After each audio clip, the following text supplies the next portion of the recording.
Okay, so this is 8.4, volume of prisms. This section will be on your quiz. Okay, will be on your quiz on Thursday, so it's good you're here. So a rectangular prism is the first one we'll look at. And that would be length times width times height, which I think you guys know already. And that would be something like this. If you can't draw that, just draw a rectangle and remind yourself what it is. Okay, so rectangular prism is length times width times height. That should be a little bit of review from elementary school, yeah? Yeah. Okay. So the one on the quiz like that, you'll be good. You're like, I already know this. No problem.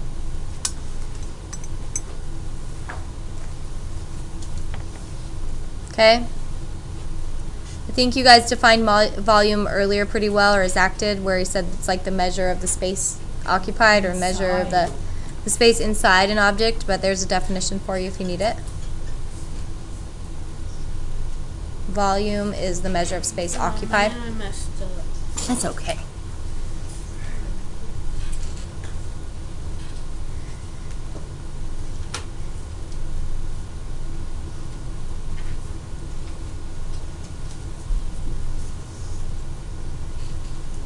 Okay, so here's an example. Find the volume. They'll give you the length, the width, and the height, and you have to find the volume. So we have length equals 5 centimeters, width is 4 centimeters, height is 3 centimeters.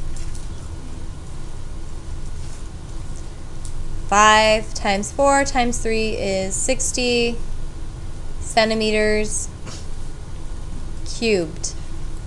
Not squared, right? Because area is squared. Volume is always cubed, like x squared. Anything units cubed. Anything units cubed, not squared. So area is squared. We just finished those, so you're going to be having to switch back and forth. Volume is cubed. Okay, for a candy and a chance to redeem yourself. Why is volume cubed? Zach wants to redeem himself, so why is volume cubed? It's not on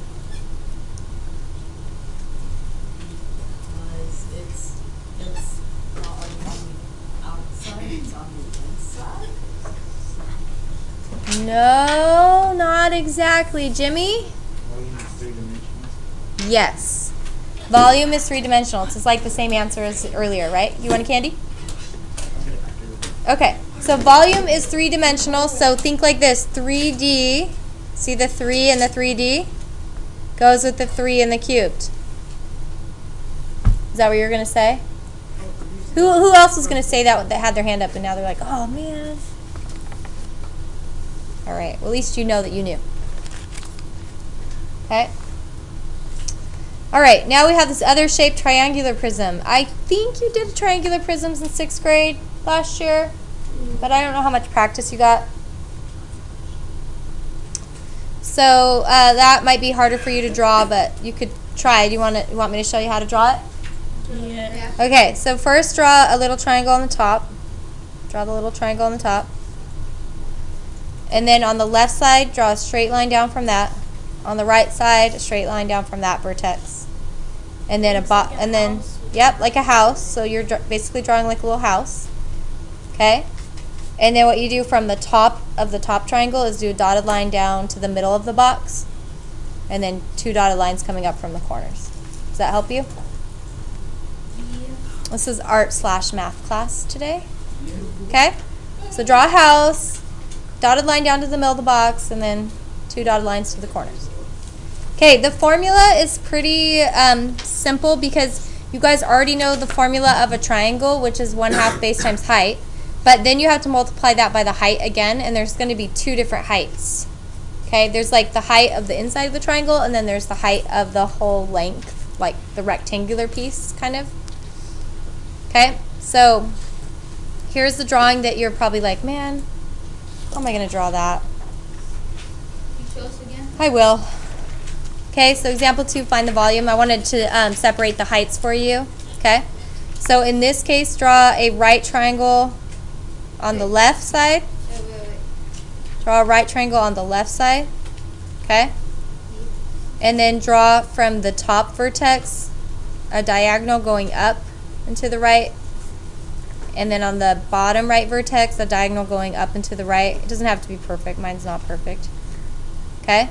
And then connect those two lines. Okay? And then what you want to do is you want to draw another dotted line right, kind of mirror your right triangle here at the top. Oh man, I missed. Oh, well, you're getting close. And then just connect the dot there. Doesn't have to be perfect, as long as you have something that sort of looks like that. So we have a 6, an 8, and a 9. So, can you guys see how this 6 and 8 are with this triangle right here? Does everyone see that? So that would be the height in the base times height formula, right? Then the additional height, like on the outside, is the height of this long piece that would jut out, okay? So if you did half of 6 times 9 times 8, would you get the same answer? Should we check? Who thinks you would get the same answer? Who thinks you would get a different answer? Let's try it. So if we did 6 times 9, which is 45, right? 45, or what if we did it the other way? Sorry. What if we put 6 on the outside? So we'll do 9 times 8. 9 times 8 and then divided by 2 and then times 6 would be 216. What? It's the same? Let's try it the other way now. Let's try it 6 times 9 and put the 8 on the outside. 6 times 9 divided by 2 times 8. It's 216. It's like a magic trick. Why does it work? Because Why does it work no matter where you put the numbers? Why? Maybe you're just throwing the same numbers and the dimensions aren't really changing, you're just throwing them in different spots. What property is that? Who knows that? That's for a candy. It's just different. Which property? Not distributive. What? What? associative. Associative? Associative? Associative? Anyone think it's associative? Who thinks it's associative? Who thinks it's commutative? Who thinks it's distributive, even though I said it wasn't? Oh man. Who thinks it's something else? It's associative. Candy. You got it right. I'll get it. You get it later? Okay. So it is associative. You can move the numbers around, right? You can regroup them. That's what associative does. It groups them in different parentheses. But if you're multiplying, does multiplying the order change it? Is 3 times 4 the same as 4 times 3? Yeah. So it works. So if you're like, well, I don't know which one's the height. I don't know if it's 6 or if it's 9. Does it matter? Nope. Doesn't matter. Any questions on that? I think you're getting smarter. Okay, so the practice that we are going to do is in your book. 642, 643, 644.